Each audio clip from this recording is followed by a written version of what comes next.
네, 이재현의 뉴스 정면 승부 2부 정면 인터뷰로 시작합니다. 내일은 장애인의 날입니다. 장애인 이동권 시위는 20년 이어져 왔고요.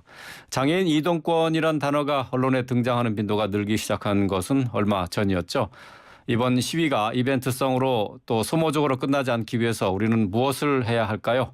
전국 장애인단체 차별철폐연대의 박경석 상임공동대표 전화 연결됐습니다. 박 대표님 안녕하세요. 네, 안녕하십니까. 예, 자, 앞서서 얘기했습니다만 내일 장애인의 날입니다. 근데 인터뷰 네. 앞서서 이 점 먼저 좀 확실하게 좀 짚어보고 넘어가야 될 것 같아요. 네. 장애인 단체에서는 이 장애인 차별철폐의 날 이렇게 부른다고요? 네, 그렇습니다. 전체 장애인 단체는 아니지만 전국 장애인 차별철폐연대를 중심으로 해서 장애인 차별철폐 날이라고 부르고 있고요. 네. 이 시작은 2002년도, 그러니까 2001년도에 오이도역에서 장애인이 리프트에서 떨어져 죽고, 그 다음 해부터 저희는 시혜와 동정의 장애인 날, 그러니까 시혜와 동정의 장애인 날이라고 하는 것은 42회째 맞이하고 있거든요. 네. 1980년도에 시작했던 그런 날이 아니라 장애인들의 권리를 이야기하고 노래하고 함께 만들어가는 장애인 차별철폐 날로 부르고 있습니다. 네, 장애인 차별철폐 날. 예. 예. 이게 오히려 더 의미가 더 와닿는 거라고 생각이 되기도 하네요. 예, 감사합니다. 예, 자, 지난 13일 이준석 국민의힘 대표와의 토론이 있었습니다. 대표께서는 이준석 대표를 향해서 갈라치기 문제에 대해서 사과해달라고 하셨고 이준석 대표가 시민을 향해서 사과를 했습니다. 토론에서 성과가 좀 있었습니까? 시민을 향해서 사과한 건 아무 의미가 없고요. 네. 저희는 이 논쟁이 시작된 특히 국민의힘 앞으로 집권 여당이 될 당 대표께서 이 사실과 다른 내용들을 편집하고 그리고 장애인 금장현을 향해서 매우 정치적으로 이렇게 갈라친 거에 대해서 사과를 해달라고 했습니다. 네. 그리고 그 발언들이 이어져서 혐오로 이어졌던 이런 상황에 대해서 명백하게 사과를 요청을 드렸고요.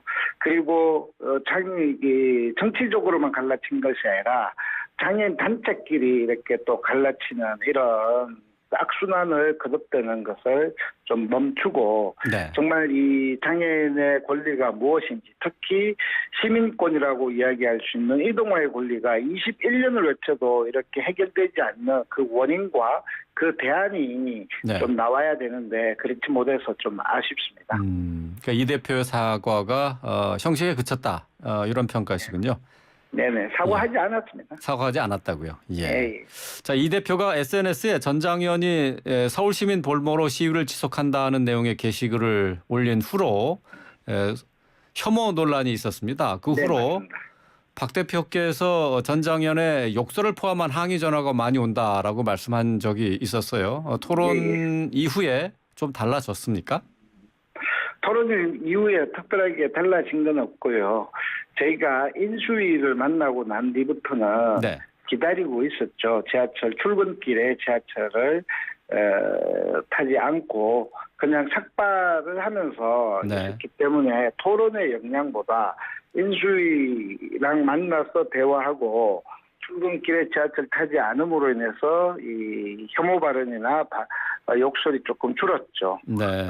그 문제이지 여전히 토론을 통해서 좀 더 이제 장애인 특히 전 장애인에 대한 욕설이나 이런 또 이제 이상하게 또 유튜브에 통해서 가짜 뉴스를 이렇게 퍼뜨리는 이런 행위들은 계속되고 있습니다. 아, 그래요. 네. 크게 달라진 것은 없다는 말씀이신데요. 예. 그런데 지금 장애인 단체에서 얘기하고 있는 이동권 있죠? 장애인의 이동권. 네네. 이것이 헌법에 명시돼 있지 않다고요? 저희가 이 저상버스를 타는 것은 헌법에 명시된 권리가 아닙니까라고 저희가 2002년도에 네. 헌법 소원을 한 적이 한 번 있어요. 예. 왜냐하면 정부도 지방자치단체도 그 저상버스 도입을 하지 않았기 때문에 그래서 헌법의 위반의 정신에 위배된다라고 해서 헌법 소원을 했는데 네. 그 당시 2002년도에 이것은 헌법에 해당되지 않는다라고 이야기하면서 저희의 소송을 거부한 적이 있습니다. 각하시킨 적이 있습니다. 네. 그래서 2002년도부터 헌법에도 보장되지 않는 이런 권리, 특히 장애인에 대한 권리, 모든 국민은 법 앞에 평등하고 누구든지 차별받지 아니한다고 하는 것들이 헌법 정신에도 불구하고 헌법적인 권리에서 유추되지 않는 네. 발생되지 않는 장애인 이동권 문제를 저희는 계속 알려왔죠. 그래서 지하철로도 내려가고 지하철도 타고 버스도 네. 타고 수많은 투쟁들을 21년 동안 해왔습니다. 아, 그렇군요. 자, 내일은 그 전 장현이 인수위에 답변을 하기로 한 것으로 언론 보도로 이렇게 전해졌는데, 맞습니다. 예. 들은 바 있으세요? 예, 보도 자료를 봤습니다. 금방 봤고요. 네. 저희한테 직접 대답을 하든 하지 않든 그건 형식의 문제인데요. 그런데 이 보도 자료를 통해서 장애와 비장애와의 경계 없는 사회 구현을 위한 장애인 정책의 관련 브리핑이라는 이름으로 했더라고요. 네. 거기에 나온 장애인에 대한 계획은요. 저희가 요구하고 있는 내용들은 1도 제대로 들어가 있지 않습니다.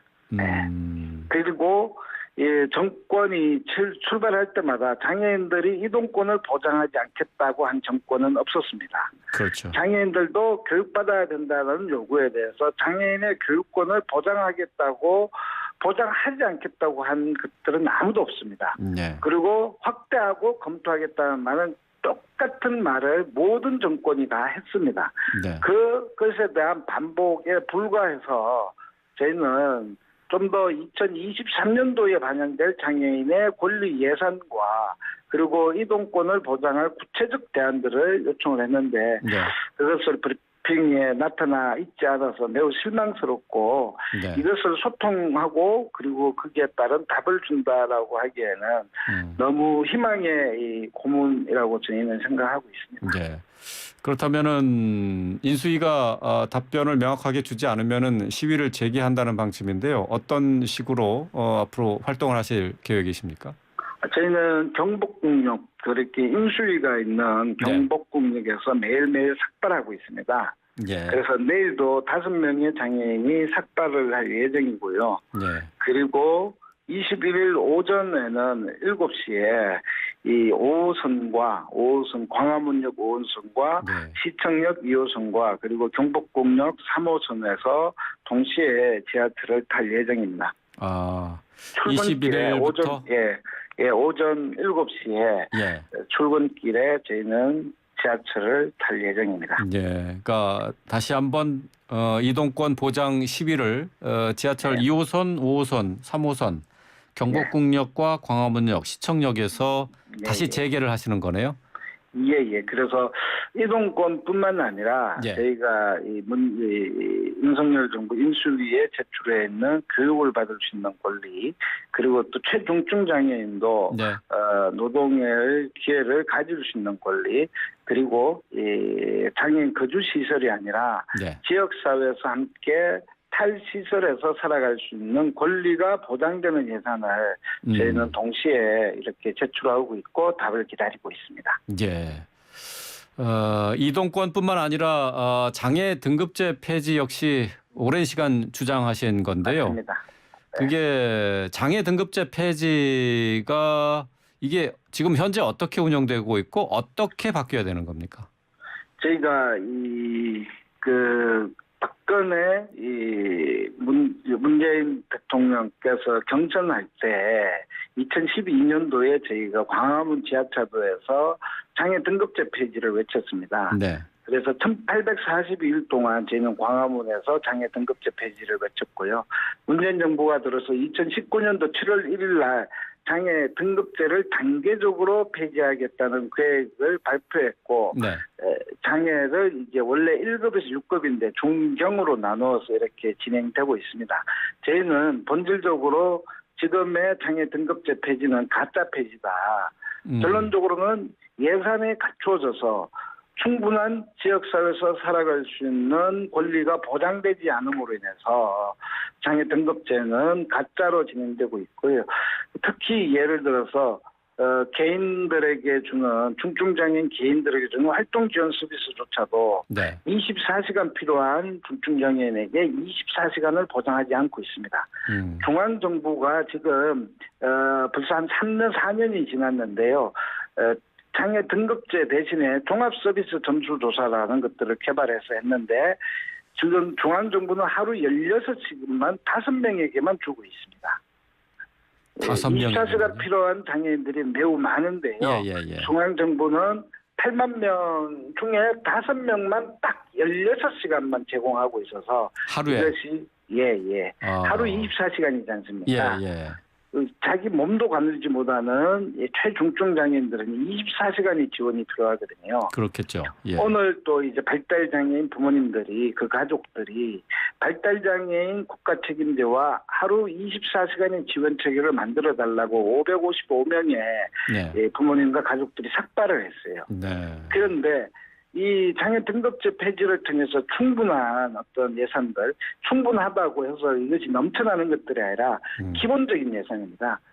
인간이 존엄을 가지고 살아갈 수 있는 기본적 예산이 국가가 책임지지 못함으로 인해서 시설에 격리되고 배제되고 있는 이런 상황이죠. 네. 그래서 장애 등급제도 본질적으로는 문재인 정부에서 시작되고 단계적으로 되고 있음에도 불구하고 저희는 가짜 폐지라고 이야기하고 있습니다. 네.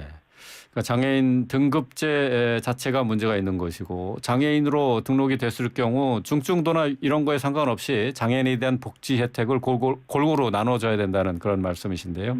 아니요, 이제 중증도는 반드시 봐야 되는 요소죠. 그것도 이제 고려를 하고요. 중증장애인과 물론 그렇죠. 예. 중증장애인의 복지 서비스의 내용이 다를 수밖에 없습니다. 그렇죠. 예. 그런데 중증장애인들이 지역사회에서 살아가기에 필요한 예산들이 있는데 이 부분이 지원되지 않고 있기 때문에 문제가 된 겁니다. 예, 알겠습니다. 자, 내일 장애인의 날 말씀하신 대로 장애인 차별 철폐 날인데요. 혹시 마지막으로 청취자분들께 하실 말씀 있으실까요? 저희도 시민의 권리를 가지고 살고 싶습니다. 네. 대중교통을 이용하는데 왜 장애인들은 이용하지 말아야 되고 교육을 받아야 되는데 왜 교육에서 배제되어야 됩니까? 이거는 기본적인 시민의 권리고 문명사회라면 이것은 반드시 국가가 책임지고 이 사회가 책임져야 될 문제라는 것들을 꼭 좀 기억하시고 함께해 주시면 고맙겠습니다. 예, 알겠습니다. 오늘 말씀 잘 들었습니다. 박경석 전국 장애인 장애인 단체 차별철폐연대 상임공동대표였습니다. 고맙습니다. 네, 고맙습니다.